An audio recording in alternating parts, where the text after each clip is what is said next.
Good evening. First, let me ask that we be orderly about this hour, so that we may touch something real.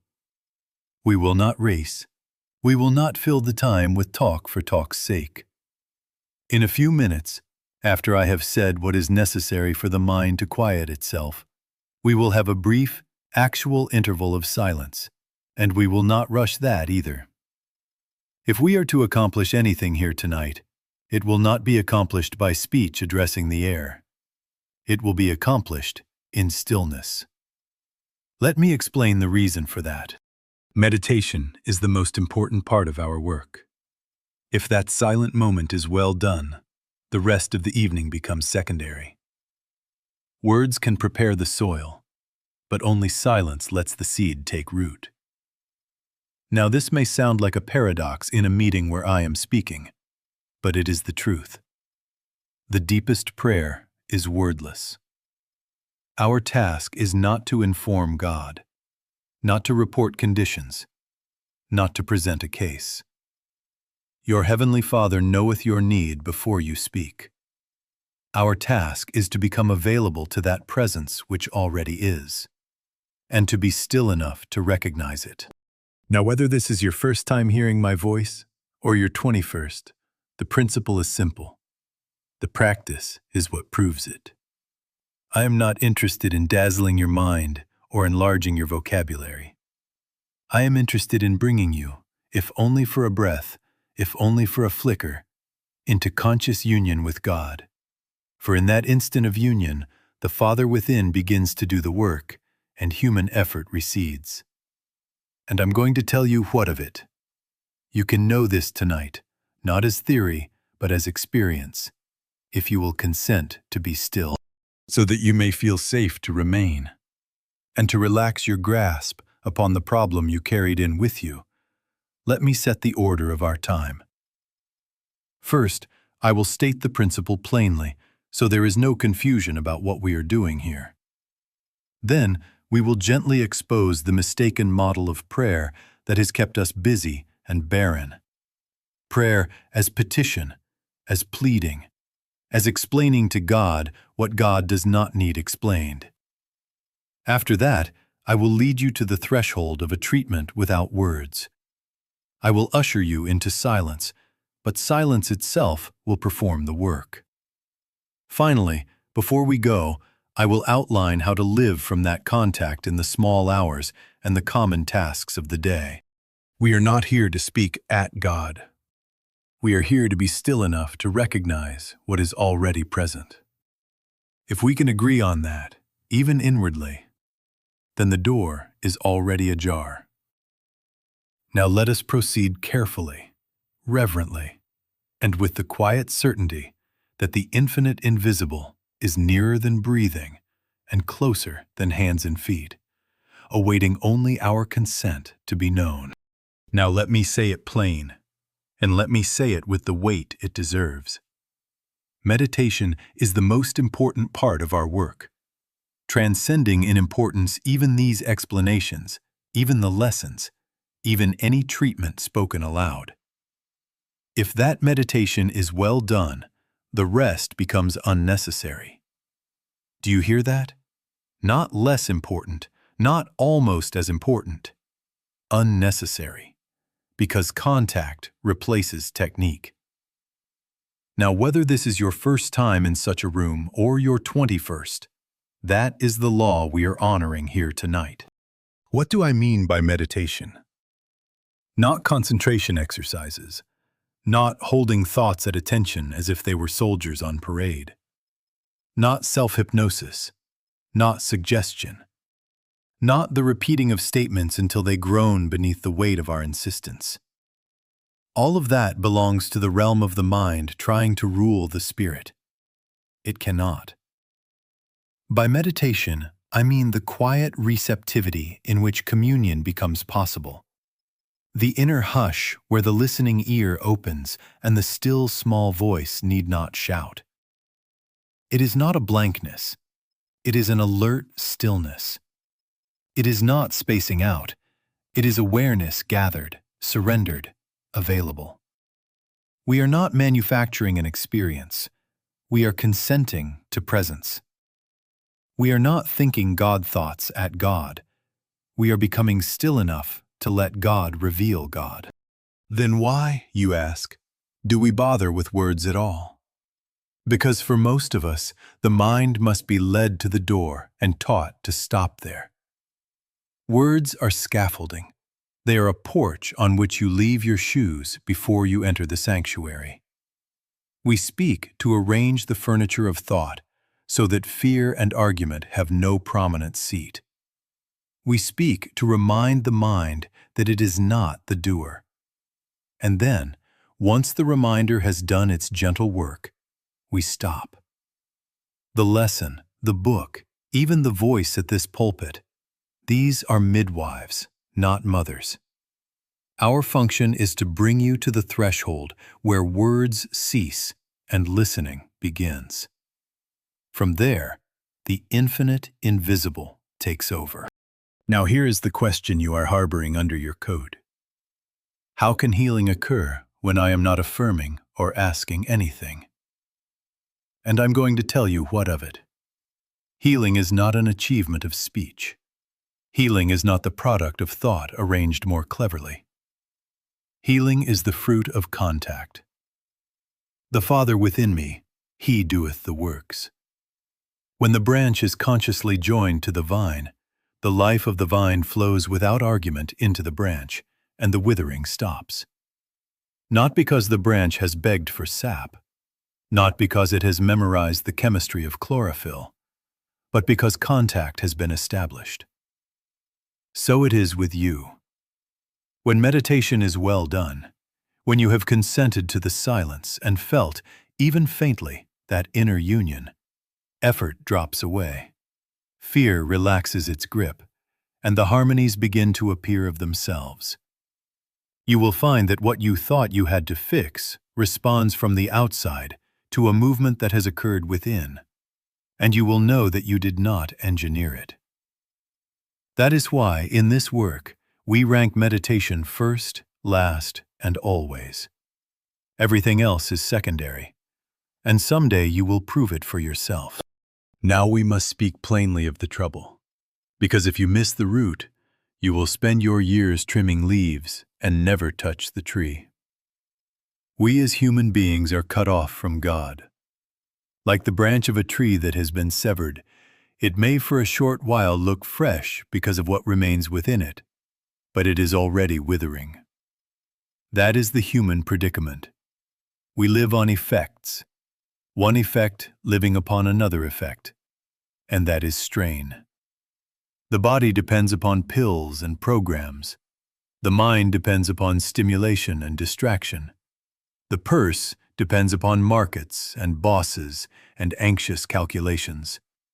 And relationships depend upon the moods of other branches, just as withered as ourselves. How long can an effect feed an effect? Only until the stored-up sap is spent. Look around you at what we are calling modern life. Exhaustion that no weekend undoes. Anxiety that rides even in the quiet room. Chronic pain that migrates when you medicate it. Financial fear that attaches itself to a new job as quickly as it did to the old one. Different costumes, one actor. These are not 100 separate problems. They are one symptom expressed in 100 dialects. Disconnection.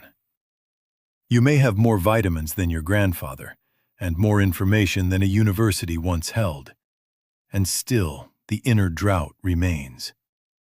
Why? Because we are trying to live by bread alone, by outer means alone. And man shall not live by bread alone, but by every word that proceedeth out of the mouth of God, by the inner flow of life itself. Now, if you will take a Bible and let it read you, turn to the 15th of John and hear it as diagnosis and remedy. I am the vine, ye are the branches. As the branch cannot bear fruit of itself, except it abide in the vine, no more can ye. He that abideth not in me is cast forth as a branch, and withereth. There it is. The issue is not the appearance of the fruit. The issue is abiding. You cannot staple fruit to a dead twig and call it an orchard. You cannot fasten peace to a frightened heart by argument and call it faith. Abiding is the difference. Conscious union is the difference. And I'm going to tell you what of it.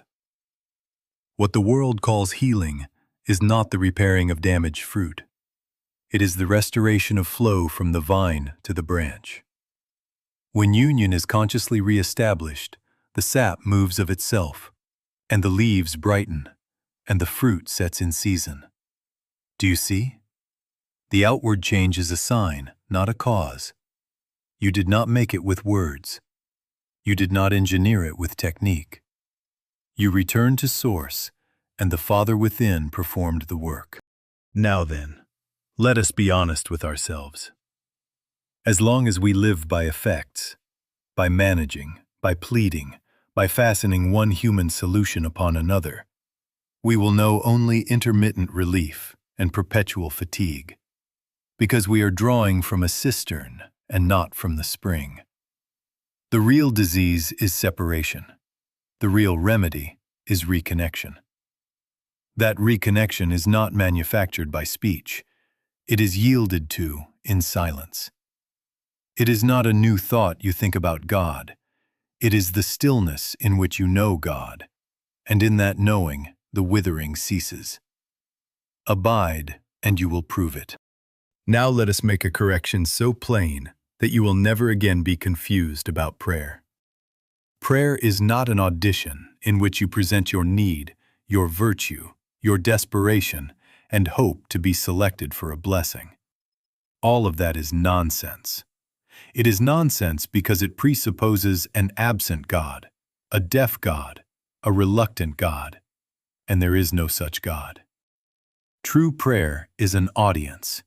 It is entrance into the presence that already is, a conscious union with God in which the Father within performs the work. When you are in audience, you are not speaking to be chosen. You are becoming still to be known. And in that knowing, the answer is not given to you. It reveals itself as the natural activity of the one who knoweth. Consider the logic of it. If God is omniscient, you cannot inform God. If God is love, you need not persuade God. If God is omnipresent, you do not need to summon God across a distance. Your heavenly Father knoweth what things ye have need of before ye ask. If that is true, and it is, then asking is not the point. Awareness is the point. Receptivity is the point. To go to God with a list is to declare, "Thou knowest not," and to enter the presence arguing is to confess, "Thou lovest not." Impossible. Prayer is the surrender of that lie. Prayer is the silence in which we consent to the fact, God is. God is here. God is the life, the law, the intelligence, the very substance of our being. Now, I know how we have been trained. We have been taught to get busy with words, to describe the condition, to explain the emergency, to remind God of promises, to threaten the calendar, to bargain with vows.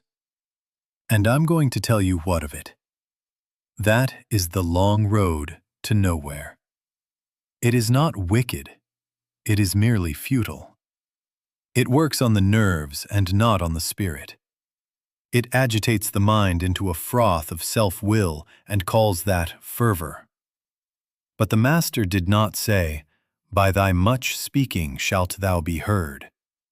He said, "When thou prayest, enter into thy closet. Shut the door on appearances. Shut the door on rehearsed phrases, and be still. There is the audience.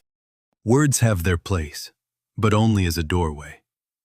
A brief statement, rightly used, can turn you inward. Father, I acknowledge thy presence. That is enough to pivot the heart from the outer scene to the inner sanctuary. But if you keep talking, you step back onto the porch and never enter the house. Continuing to speak becomes the method by which you avoid the very silence where God is realized. Do you see the trick the mind plays? It is terrified of relinquishing control, so it keeps performing an audition before the very one who requires no performance at all. Let us change the posture. Go to God for an audience, not an audition. Go to be taught, not to teach. To receive, not to arrange. Let a sentence lift you, and then let it go. Close the lips. Open the ear of the heart. Wait without strain. Present nothing, oppose nothing, defend nothing. In that quiet, contact is made. You will feel the burden slip, as if a hand you cannot see has taken hold of it. And you will know that the work has passed from the human to the divine. This is prayer. Not asking for things, but abiding as one with the source, until the Father within me, He doeth the works. Now let me tell you what we actually do in this work. Because some of you have come from systems where a treatment is a set of words hurled at a condition, or a series of affirmations stitched together like patches on a torn coat. That is not our way. In the practice that has been given me, when anyone asks for help, I do not address the person. I do not speak to them in treatment. I do not even use the word you. And very often I do not hold the name at all, for the simple reason that the work is not aimed at a human mind or a human body. The work is the realization of God. If I were to speak to a person, I would be granting reality to a separate self and to a separate problem. And I will not do that. I will not take a shadow and promote it to substance by arguing with it. What then is a treatment?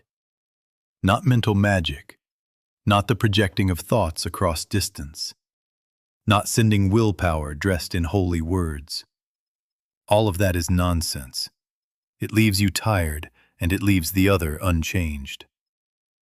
A treatment in this way of life is a turning from the appearance to the presence, from the outline of a condition to the beholding of spiritual reality, until the sense of separation yields. It is a realization, not a recitation. It is the quiet recognition, here and now, that God is, and that because God is all, there is none beside to oppose, to frighten, or to harm. And I'm going to tell you what of it. When that recognition becomes actual in consciousness, when it is felt, even slightly, the work passes from human effort to divine activity. The Father within doeth the works. Now, do not mistake wordless for vague or lazy. A silent treatment has structure, simple, yes, delicate, yes, but precise. There is a deliberate entry in which the mind is gathered from the four winds and turned Godward, not to inform, but to acknowledge. There is a deliberate surrender in which every desire to change, to fix, to improve is laid down. We refuse to address an appearance because we refuse to create a second power. And there is a deliberate resting, an abiding, in which thought grows still and listening takes over. If a sentence arises at the threshold, "Father, I acknowledge thy presence," it is only to usher us in. Then the lips close and the heart attends. This is the central inner movement. Away from the picture, into the presence.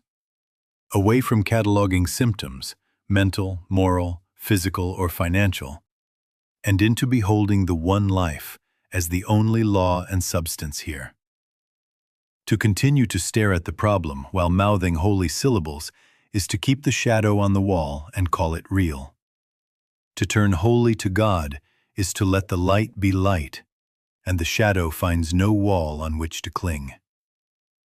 So you may hear of a treatment and never hear a sound. Do not be deceived by the quiet. It is not doing nothing.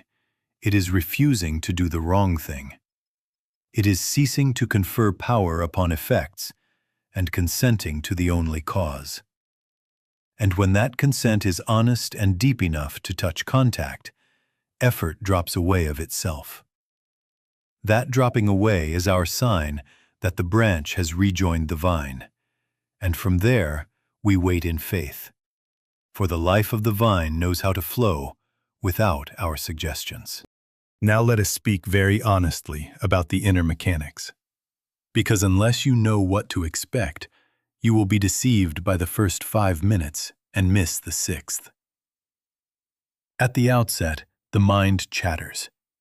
It rehearses yesterday's conversation. It argues with today's problem.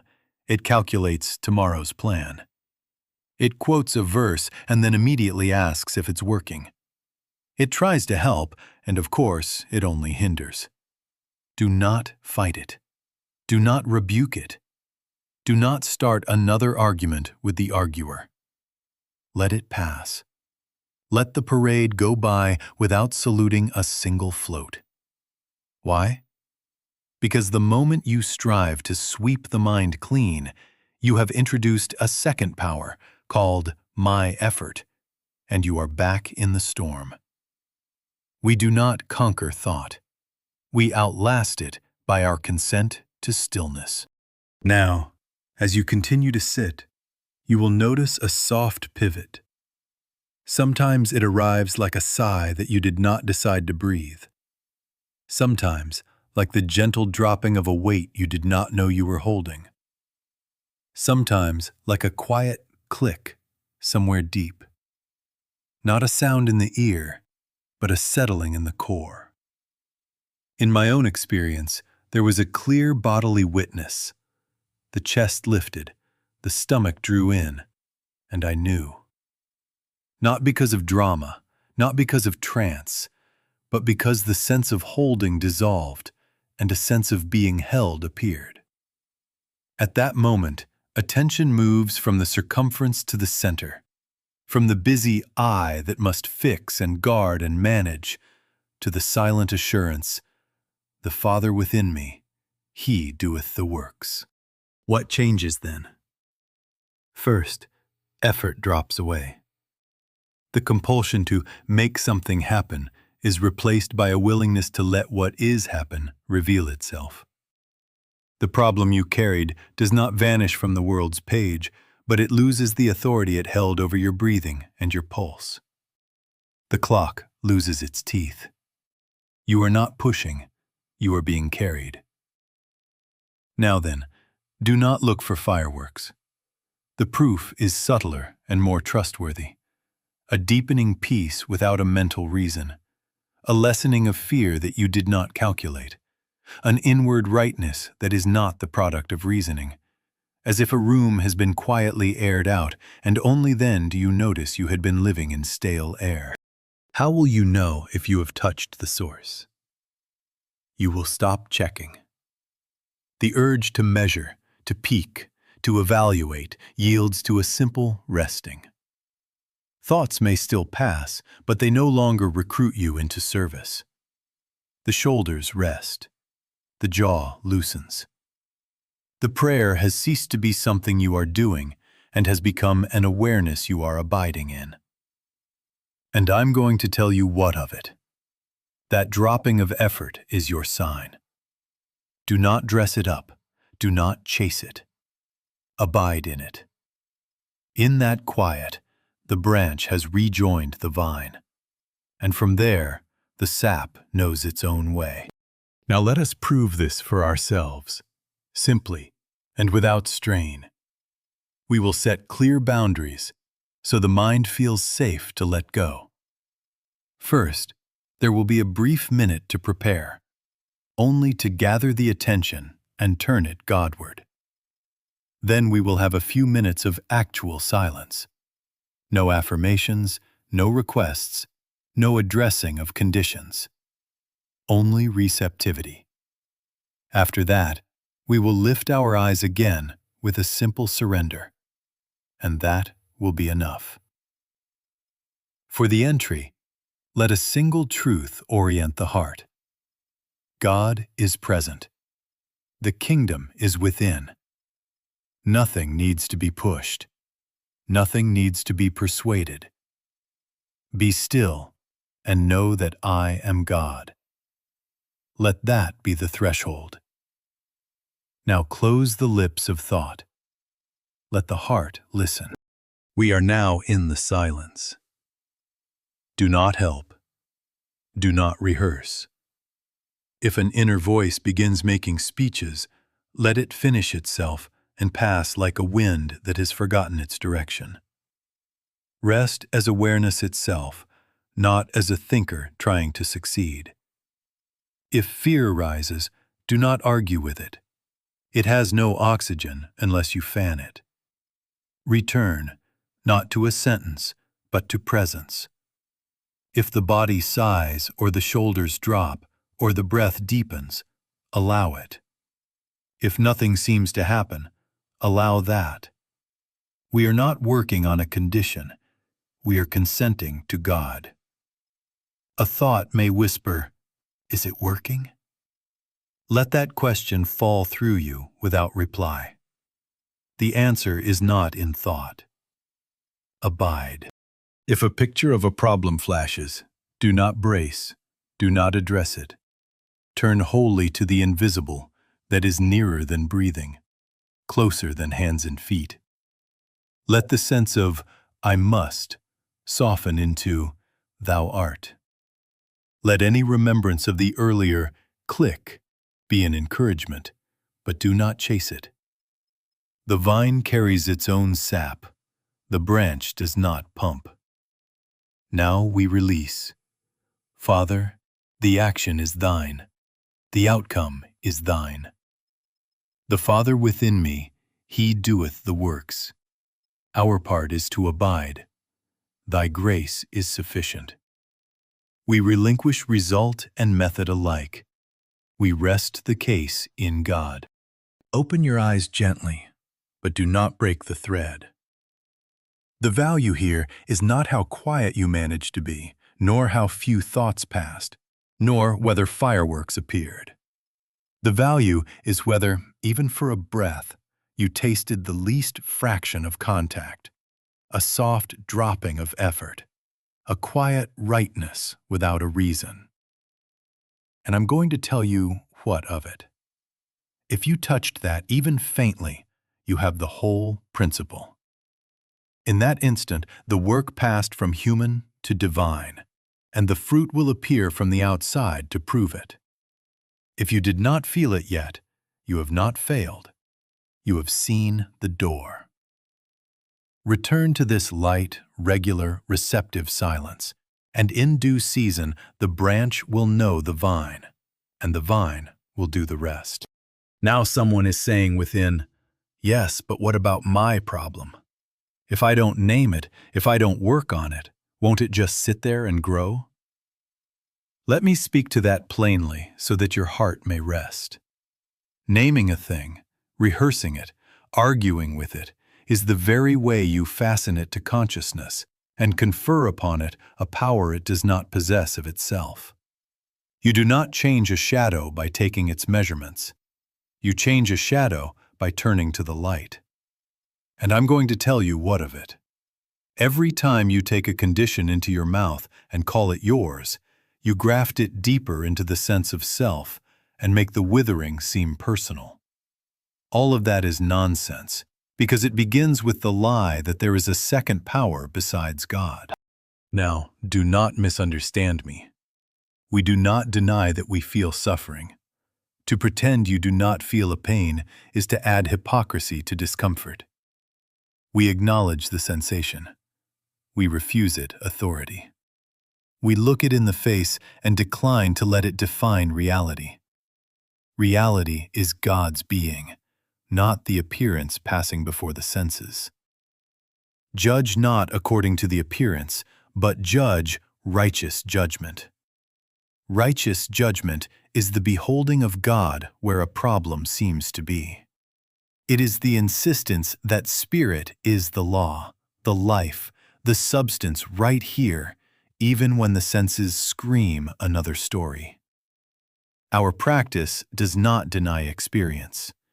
It denies that experience the throne. Consider a simple analogy. When you tune a radio, you do not argue with the static. You do not scold the hiss. You do not file a report about it and then repeat it every hour. You adjust the dial to the station. Contact is the tuning. Healing is the resulting clarity. If the station is rightly tuned, the program is heard, not because you fixed the static, but because you found the source. So with us. We are not mechanics of effect. We are priests of cause. We do not work on the condition. We establish contact. When contact is made, the Father within doeth the works, and the noise drops out by reason of fidelity to the signal. Now then, here is the spiritual logic that will spare you years of strain. To go to God for supply, or health, or companionship, is still to go to God as a dispenser of things, as if God were a pharmacist filling our prescriptions. That posture assumes separation and keeps you at the window pleading. Go for union. Go for God. Make your prayer a conscious communion with the source and the harmonies, mental, moral, physical, and financial, appear as effect. Seek ye first the kingdom of God and his righteousness, and all these things shall be added unto you. Do you see? We do not heal by fixing effects. We heal by returning to the cause. And I might say to you, when the mind cries, "Work on it," be gentle and answer, "No, I will turn wholly to presence." Let the lips close. Let the heart listen. Abide until the click of contact, however slight, and then leave the case with God. In due course, you will find the outer scene rearranged from the outside, and you will know, beyond your cleverness and beyond your fear, the Father within me, he doeth the works. Now let us bring this down to your bedside and your breakfast table, because unless it walks with you through an ordinary day, it will remain a high idea and not a way of life. Upon waking, before the foot touches the floor, before the mind tumbles into its lists, give 3 to 5 minutes to silence. Not to get ready for battle, not to collect promises for the day, but to acknowledge presence. And again at night, before the light goes out, before the day is signed and sent, return those same few minutes to silence. Close the day into God as you opened it in God. If you can, add a brief pause at midday, even 60 seconds at your desk, in the car before you turn the key, in a doorway with the hand on the latch. These are not heroics. They are fidelity. Consistency over brilliance. 2 short silences, and if possible, a third, will do more than a Saturday of straining and a week of forgetting. And I'm going to tell you what of it. The vine asks not for marathons. It asks that the branch abide. Now the discipline. Do not come to meditate to get something. All of that is nonsense and will tire you out by Thursday. Come to be with God. Come to an audience, not an audition. If you come with a plan, you will work your plan and miss your God. If a sentence is needed to turn you inward, let it be only a doorway and not a speech. Thy presence is here. Speak, Lord, for thy servant heareth. Be still and know that I am God. I am the vine, ye are the branches. Any one of these will set the heart facing home. Then let even that go. Close the lips. Open the ear of the heart. Wait without strain. You are not making contact. You are consenting to the contact that is. What when the mind is loud? Do not wrestle. Do not scold. Let the parade pass ungreeted and return, gently and again, to the sense of presence. If the noise thickens, take a single line of scripture, only one, and read it softly. Not to study, but to still. Be still and know that I am God. Or, abide in me and I in you. Then lay even that down and sit. If a dozen times in 3 minutes you wander and return, that is not failure. That is faithfulness. Set a modest clock if you must, so the mind is not checking, and give those minutes without bargaining. This is not labor. This is surrender. The midday pause may be no more than a breath, a lifted thought, a simple inner bow. At the sink, at the elevator, at the crowded crossing. Father, I acknowledge thy presence. And then silence for the space of a heartbeat. That is enough to keep the thread. Keep the practice light, regular, receptive. Do not measure your success by fireworks. Measure it, if you must, by the quieting of effort. Some mornings there will be only the willingness to sit. Sit. Some nights there will be only a sigh. Let it be holy. If you miss a sitting, begin again at the next one. No scolding, no accounts kept. The Father within me, He doeth the works. Your part is to show up, to turn wholly to presence, to abide those few minutes without strain. Do this, and the rest will be added, from the outside and without your arranging, as proof that contact has been honored and the vine is faithful to its branches. Now let us speak of proof, because the human mind, trained as it is to count and compare, will sit in our chair and say, "How shall I know?" And I'm going to tell you what of it. By their fruits ye shall know them. Not necessarily by lightning in the room, not necessarily by a trumpet from the ceiling. Those are theatrics, and they are none of our business. But by the quiet, unmistakable signs that life has begun to move from within to without. Contact does not always rearrange the outer scene before breakfast. Contact first rearranges you. Fear lessens, though nothing on paper has changed. The impulse to explain, defend, and control fades, as if some inner hand has set down a heavy sack. The mind stops checking the horizon every 5 minutes. That is proof. That is healing in its first and purest form. Then you will notice that outside begins to behave as if it had been privately instructed. A telephone rings from a quarter you had not considered, and the very person with the key to the matter says, "I was thinking of you." A door that you had pushed against for months without movement is found unlatched from the other side, and you do not remember arranging the latch. An idea arrives in the shower or on the sidewalk, not manufactured, not the product of a white-knuckled think, complete, simple, workable. And when you follow it, you find that provision has been laid along the path like stepping stones. Those things happen from outside. They are experiences that are brought to your doorstep. Do not be vain about them. Do not be startled by them. They are the fruits of union, not the laurels of cleverness. Now, because these fruits are gentle, you must become a connoisseur of the quiet. Improved sleep is a healing. A softer answer where once there would have been a sharp retort is a healing. The loosening of an old resentment without a speech. A spontaneous forgiveness that you cannot justify with reasons is a healing. The lessening of the need to be right, to be seen, to be first.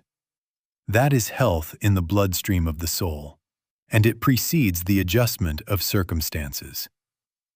Attend to these proofs. Bow before them. They are the vine proving itself in the branch, before the fruit is visible to the neighbors. But let me add a warning, kind and firm. The moment you sit in silence in order to check the results, you have stepped back into separation. You have exchanged audience for audition. You have said to God, "Prove thyself on my timetable." And all of that is nonsense. We do not measure God. We consent to God. Abide and let the fruits appear in season. Do not pluck green fruit to show your friends you have a tree. Wait upon the Lord, and you will see how quietly, how inevitably, outer harmonies come into line without your blueprint, without your pressure, without your strain. In due course, you will look back and discover a pattern that no human could have woven. Guidance that spared you detours. Strength that arrived precisely when your own was finished. Companionship that found you when you were no longer hunting. Supply that came with the task and not as bait for your fear. And you will know, with a reverence that ends argument, I did not engineer this. The Father within me, He doeth the works. Now, let me leave you with the whole of it in a single line, because if you carry only this, you will have enough. Healing without words is the fruit of wordless communion. When prayer becomes silent union with God the Father within, doeth the work as soon as we cease petition and establish contact. That is the law of our way. Meditation is the most important part of our work, and if that meditation is well done, the rest becomes unnecessary. For contact replaces technique, and grace replaces effort. Now then, seal this correction in your heart. Stop praying for things. Stop giving God instructions. Stop rehearsing the human story and calling it prayer. All of that is nonsense. Go to God, not to persuade, not to inform, not to perform, but to be still and to receive the life that is already present. Your heavenly Father knoweth what things ye have need of before ye ask. If that is so, and it is, then your task is not to speak cleverly, but to be present faithfully, to turn wholly from the picture to the presence until the sense of separation yields. Go for union. Go for God. Make your prayer a conscious audience, and let the additions be the Father's business. Let us, before we part, honor a brief remembrance of that audience. No words now. Close the lips. Let the heart listen. For these few breaths consent, only consent, to the nearness of God. Be still and know. That is enough. Do not make a ceremony of it. Do not pick up the bundle of self-management that you have just laid down. Walk out softly, as one who has been reminded of the vine, and trust that the sap knows its own way. The proofs will appear from the outside. Quiet harmonies, right doors, simple provisions, and you will discover that you did not engineer them. Do not take credit. Do not take blame. Take your place. Abide in me, and I in you. Our part is to show up, to be still, to consent. The action is God's. And I'm going to tell you what of it. If you live by this, 2 short silences a day, a faithful turning at need, a refusal to make a second power, you will not need many words from any teacher, nor many treatments from any practitioner. You will have the thing itself, contact. And there, in that holy simplicity, we make our final surrender, not to a plan or a program, but to the presence. The Father within me, He doeth the works.